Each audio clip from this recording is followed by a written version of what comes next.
nagre-react kayo, nagagalit kayo dahil si Madriaga no kidnapping, nakulong sa kasong kidnapping ay ayaw nyong tanggapin maging witness kay Vice President Sara Duterte. Pero yung mga nakaraan na ginamit na witness kaya dilima na mga bilanggo din, drug lord, ay tanggap na tanggap nyo dahil pabor sa inyo, di ba? So ang lupit, di ba? Pagka hindi pabor sa inyo, ayaw nyong tanggapin. Kumusta mga boss? So nandito tayo dahil alam nyo mga boss, no? Siguro nalaman nyo naman, narinig nyo naman na si Saldico ay nahuli na sa Czech Republic. So inaayos na para makauwi dito sa Pilipinas. So dito kasi mga boss, pinapakalat nila na dapat daw ingatan itong si Saldico, no? So ang tanong natin dito, anong klaseng ano yan? Kasi doon pa lang sa pagsabi nila, pinapakalat nila na dapat daw ingatan si Saldico. So ano ang ibig nilang sabihin doon? Kasi alam nyo, no, isipin natin mga boss, no, kung sakali man itong si Saldico ay may mangyaring masama sa kanya, no, ang putok nun ay kay Pangulong Bongbong Marcos. Kasi isipin nyo mga boss, kung sakali man na may mangyaring masama kay Saldico, halimbawa namatay si Saldico, so ngayon kasabihin nila na pinatahimik ni Bongbong Marcos yung witness para hindi sila mahuli, kahit na hindi naman gumawa yung administrasyon ngayon, ay sa kanya pa rin ang putok. So ito kasi mga boss, pwedeng mangyari to, no, kung gusto nila, no, patahimikin ito, no? So, yun ang magiging resulta niyan. Ang tama niyan, ang putok niyan kay Pangulong Bongbong Marcos. Kasi yun lang naman ang sabihin nila, no? Pinatay nila yung witness na magpapatotoo sa ano na yan, mali-maleta na yan. Di ba? Yun ang mangyayari diyan mga boss. Kaya eto, sana makauwi ng ligtas, no? Para naman lang sa ganon, malaman ng taong bayan kung sino talaga ang nagsasabi ng totoo. At kung yung mga nakita nating video ay totoo ba yun? Hindi ba yun AI? Di ba? Kasi dito mga boss, makikita natin dito, malalaman natin kapag nakauwi na ng Pilipinas itong si Saldico. Kasi biruin nyo mga boss, no, kung titignan natin, kung magnanakaw ay imposible naman na ilaglag niya ang kasama niya dahil siguradong puputok sa kanya, di ba?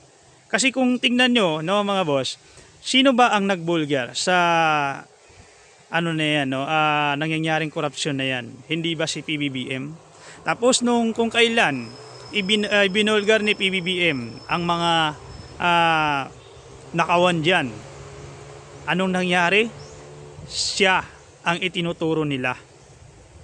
Di ba? Si PBBM ang itinuturo nilang mastermind. Di ba? Ganun kalupit. Pero nung hindi binulgar ni PBBM, may nagbulgar ba? May nagsabi ba tungkol diyan? Wala. Pero nung sinabi ni PBBM, tapos ang bandang dulo, siya ang sinasabing mastermind. So maganda makauwi ng ligtas to at sana pagdasal natin na walang mangyaring masama sa kanya. Para naman nang sa ganoon malaman natin kung ano talaga ang katotohanan, no? Kasi dito sa nakikita natin lalong-lalo na yung 18 Marites, no? Na kung saan nagsalita lang tapos alam naman natin na hindi yun totoo yung mga sinasabi nila. Kasi biruin nyo, nung gusto silang imbestigahan isa-isa ay ayaw. So ibig sabihin ayaw nilang mabuko, ayaw nilang malaman, no? Magkakaiba-iba sila ng sagot, diba? Ganon yun mga boss Kasi kung nangyari talaga yan sa totoong buhay mo, kahit na ipikit mo ang mata mo, alam na alam mo yan kung paano ikwento. Pero kung hindi nangyari sa buhay mo, ibig sabihin hindi mo yan kayang sabihin, ikwento no, ng hindi mo mabasa muna, di ba? O doon pa lang baka mahuli sila na hindi magkakatugma-tugma ang kanilang sasabihin. Di ba mga boss?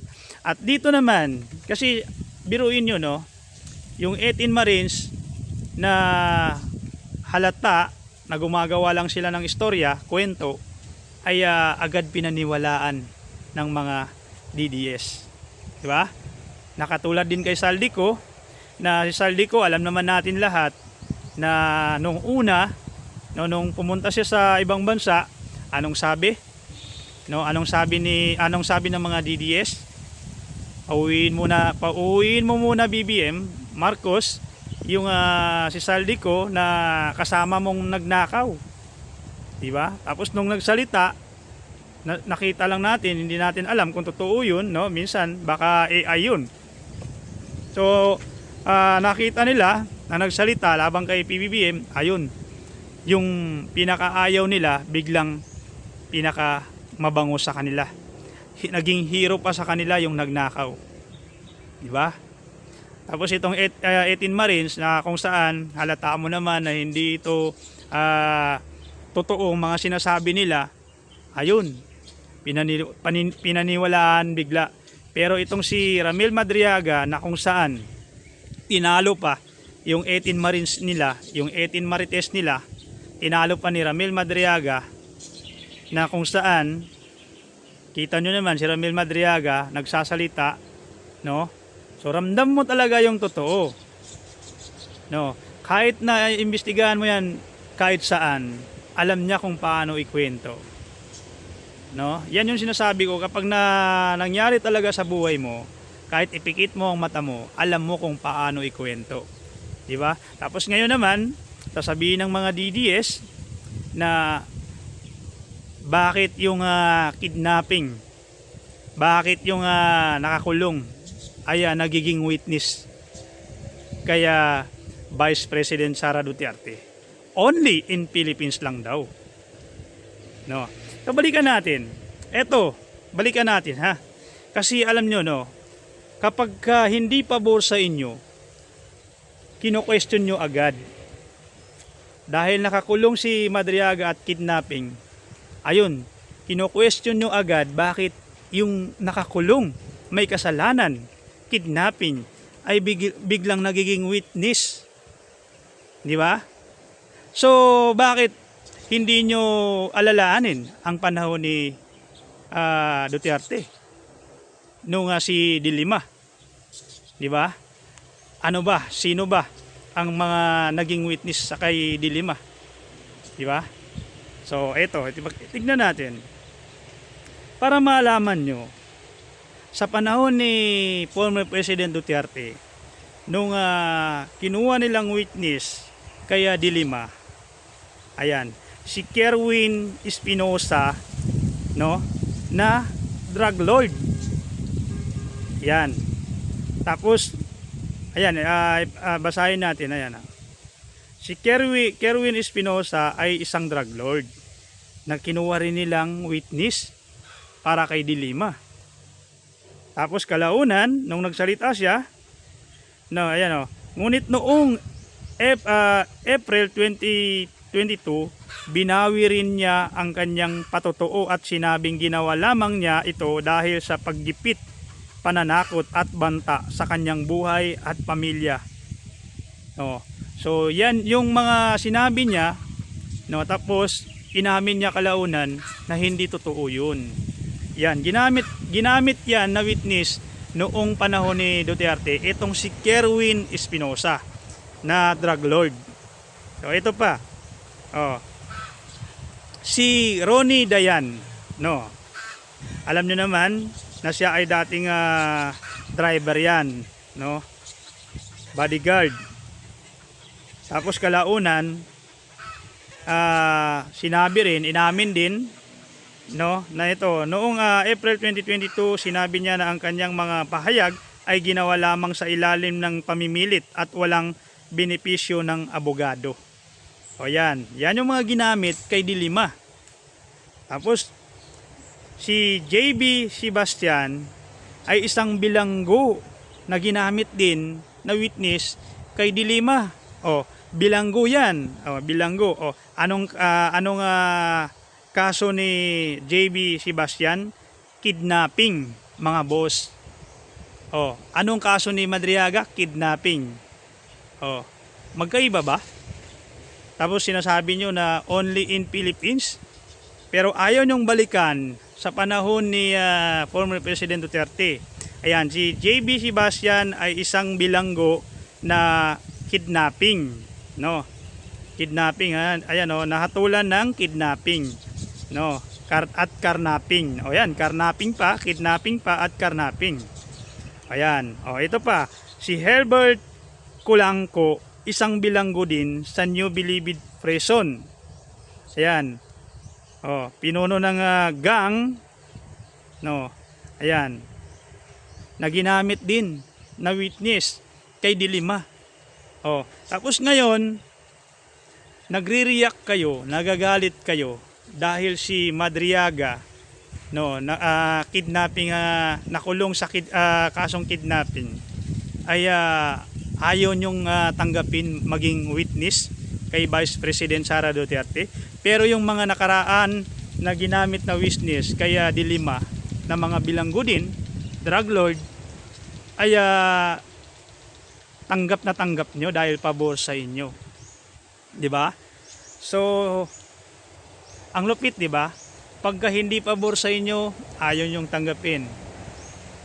Pero kung titignan natin, halos parehas din. Kasi ginamit din ni former President Duterte yung mga nakakulong. May mga kaso laban kay Laila de Lima. 'Di ba? Ginawang witness. So ngayon, sasabihin niyo na only in Philippines lang dahil sa kay Ramel Madriaga, dahil nakakulong siya na may kasong kidnapping. 'Di ba? Hindi nyo tanggapin. Tapos sabi na naman ng iba, no, sabi na naman ng mga nagpapakalat diyan. Sabi nila, bakit daw puro impeachment ang inuuna kaysa tulungan ang taong bayan sa kinakaharap nating krisis ngayon?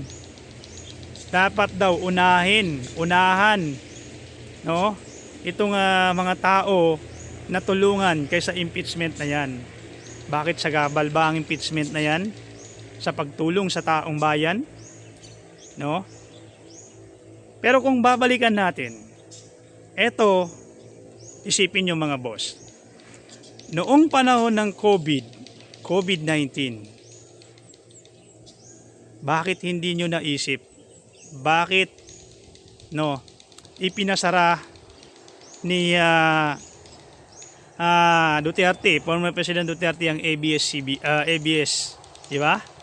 Bakit niya ipinasara? Naisip ba niya sa panahon na yon na talagang krisis kasi walang trabaho?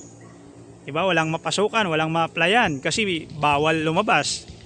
Di ba? Bakit hindi niya naisip na wag muna ipasara yung ABS-CBN dahil nasa panahon na kung saan bawat Pilipino ay kailangan nilang trabaho. Bakit hindi yan naisip? No? Tapos ngayon, na napakaluwang dahil wala naman tayong kinakaharap na COVID kundi pagmahal lang ng gas, no? Tapos ngayon, sabi kayo, magsasalita kayo na bakit inuuna yung impeach? Bakit hindi bigyan, di tulungan yung mga tao? Di ba? Ganun yun eh. Pag hindi pabor sa inyo, ayaw nyo, galit kayo. Pero pag pabor sa inyo, kahit sino pa man yan at kahit anong pa man yan, tuwang-tuwa kayo. No. So isipin nyo na lang yun. No. Galit kayo sa impeachment ngayon na kung saan sinasabi nyo dapat unahin yung pagtulong sa taong bayan dahil nasa tayo na kailangan ng taong bayan yung tulong dahil nagmamahalan yung mga bilihin, no, dahil sa pagtaas ng gas na yan. Pero noong panahon ng COVID-19, bakit hindi rin naisip, no, ni former President Duterte na ipagpalibang na lang muna yung pagsara sa ABS-CBN dahil nasa panahon na kung saan krisis talaga, no? Kasi walang trabaho. Bakit isinara din ang ABS-CBN? Di ba? Naisip nyo ba yun? Kasi kayo, puro kayo pakalat na kung ano lang yung makita nyo, pakalat nyo lang para masiraan si PBBM. Pero hindi nyo iniisip na meron din palang nangyaring ganito, katulad din pala ito sa nakaraang administrasyon, pero mas malala yung nakaraang administrasyon. Di ba? Kasi yung nakaraang administrasyon, biruin nyo COVID-19, walang trabaho, bawal lumabas. Pero bakit pinasara yung ABS-CBN na kung saan ang dami rin mga Pilipino nang nagtatrabaho, umaasa sa ABS-CBN nung time na yon. Tapos ngayon, kita nyo naman, may trabaho naman tayo, nagmahal nga lang yung mga pamilihin dahil sa pagtaas ng gas, tapos ngayon galit kayo dahil tuloy yung impeachment. Diba? O ganun lang yun mga boss. Sa tingin nyo mga boss, ano ang masasabi nyo? Ano ang makomento nyo?